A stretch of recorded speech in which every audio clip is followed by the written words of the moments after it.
ஓம் நம சிவாய். அனைவருக்கும் வணக்கம்.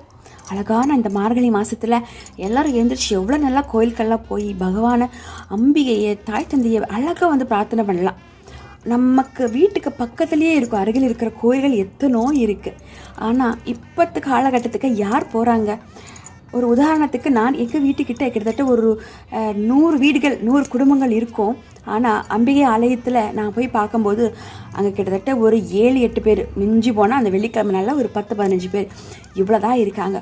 ஒரு வீட்டுக்கு ஒரு 4 பேர் 5 பேர் கணக்கு போட்டாலும் கிட்டத்தட்ட 100 குடும்பம் பண்ணால் அதில் கிட்டத்தட்ட ஒரு 350-400 பேர் இருப்பாங்க. கோயிலுக்கு வருது வெறும் 8 பேர் 10 பேர் அல்லது மிஞ்சி போனால் 15 பேர். மீதி பேர்லாம் எங்கே? அப்புறம் எதுக்கு இந்த பாரம்பரிய விஷயங்கள் எல்லாம்? எதுக்கு நமக்கு முன்னோர்கள் இந்த மார்கழி மாதம் கொடுத்துட்டு போயிருக்காங்க?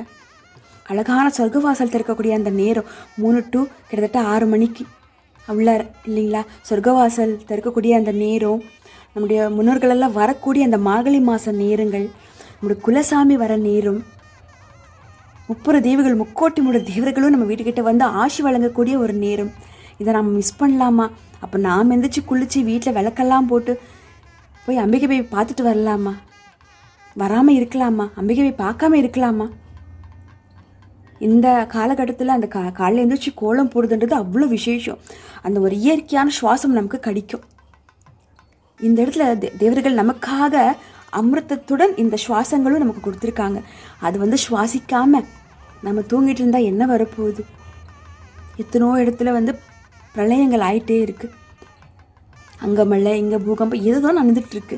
அப்புறம் எப்படி தெய்வங்கள் நமக்காக அருள்பாலிப்பாங்க இல்லைங்களா? நாம் ஏதாச்சும் தெய்வத்துக்கு கொடுக்கணும்ல. 400 பேர் இருக்கிற ஒரு எங்கள் கிட்டத்தட்ட அந்த வீதியில் கிட்டத்தட்ட ஒரு 10 பேர் தான் வராங்கன்னா, இங்கேவே எப்படின்னா இந்த மற்ற கோயில்களெல்லாம் எப்படி இருக்கும்? ஏன் அப்படி பண்ணுறீங்க? எல்லாம் எந்திரிச்சிங்க, நல்லபடியாக குளிச்சுட்டு ஒரு மாங்கலம் போட்டு விளக்கு போட்டு அம்பிகையை போய் பாருங்கள், பிரார்த்தனை பண்ணுங்க, வேண்டிக்கோங்க. எல்லா தேவர்களெல்லாம் வரும்போது நம்ம வீட்டு வாசல் திறந்து இருக்கட்டுமே, விளக்கு போட்டு பிரார்த்தனை பண்ணுங்க. பக்கத்துலேயே இருக்கும் கோயில், ஒரு விநாயகர் கோயிலோ ஒரு அம்மன் கோயிலோ பெருமாள் கோயிலோ ஏதோ ஒரு கோயில் இருக்கும். எல்லாம் ஒரு கடவுள் ஒன்று தான், அவதாரங்கள் பல. போய் பிரார்த்தனை பண்ணலாமே. அப்படி போய் பிரார்த்தனை பண்ணிவிட்டு 2 கையெடுத்து கும்பிட்டுட்டு அதுக்கு முன்னால் விநாயகருக்கு ஒரு குடம் தண்ணி ஊற்றிட்டு அவருக்கு ஏதோ கற்பூரம் கொஞ்சம் பற்ற வச்சுட்டு அம்மனை போய் பார்த்துட்டு அங்கே சுட சுட பொங்கல் பிரசாதமாக அம்பாளுக்கு வச்சு கொடுப்பாங்க. அது எவ்வளோ ஒரு விசேஷம் தெரியுமா? அமிர்தம் அது. அதை கொண்டு வீட்டில் எல்லாருக்கும் கொடுங்க. ஒரு வீட்டுக்கு ஒருத்தர் போனால் கூட போதுமே. இந்த மார்கழி மாதத்துக்குள்ளே குடும்பத்தோடு ஒரு நாளாவது போங்க.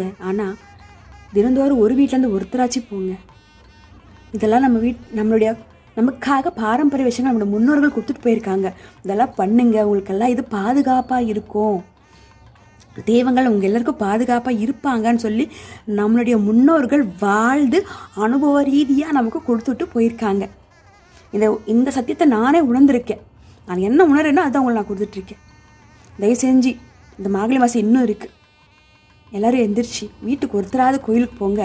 அந்த கோயிலில் ஒரு 50 பேராவது இருக்கணும் அந்த காலையில் பூஜை நேரத்தில், இல்லையா? எல்லாம் பண்ணுங்க. எல்லாம் நம்ம நலனுக்காக தானே முன்னோர்கள் விட்டுட்டு போயிருக்காங்க. அதெல்லாம் பண்ணணும்ல. அப்புறம் பிறகு தெய்வம் நமக்கு இது கொடுக்கல அது கொடுக்கலன்னா என்ன? ஒன்றும் பண்ண முடியாது. எல்லாரும் ஆசி வழங்கக்கூடிய இந்த மார்கழி மாதம் சொர்க்கவாசல் தெரிந்து நமக்கெல்லாம் ஆசி வழங்குறதுக்காகவே நம்ம வீட்டு வாசலுக்கு வரக்கூடிய அந்த தேவர்கள் முன்னால் நம்ம வீடு சாத்தி வச்சுட்டு பார்த்தா எப்படி இருக்கும்? வாழ்கிற வாழ்க்கைக்கே அர்த்தம் இல்லை, இல்லையா? நேரம் இல்லை, அது இல்லை, இது இல்லை. என்னங்க நேரம் இல்லை? 1 மணி நேரம் தாங்க. இந்த மார்கழி மாதத்தில் 1 மணி நேரம் தான் அது தேவைப்படுது. ஸ்பீடாக பண்ணால் 1/2 மணி நேரம் குளிக்கிறதுக்கு 1/4 மணி நேரம் சின்ன வாசல் இருந்தால் ஒரு சின்ன கோலம் போட்டுட்டு விளக்கேற்றிட்டு கோயிலுக்கு போயிடுங்க. அவ்வளோதான். 1 மணி நேரம் தான். பண்ணுங்க. நம்மளோட நலனுக்காக, நம்மளோட வளர்ச்சிக்காக. கடைசியில் புண்ணியத்தை தேடி நமக்காக சொர்க்க வாசல் திறக்கணும் இல்லை நாம் போகும்போது, அதுக்காக தான் பண்ணுங்க. சரிங்களா? நமச்சிவாய வாழ்க, அதன் தாழ் வாழ்கை, இப்பொழுது என் நெஞ்சில் நீகாதான் தாழ் வாழ்க. அச்சுவேல் முருகா.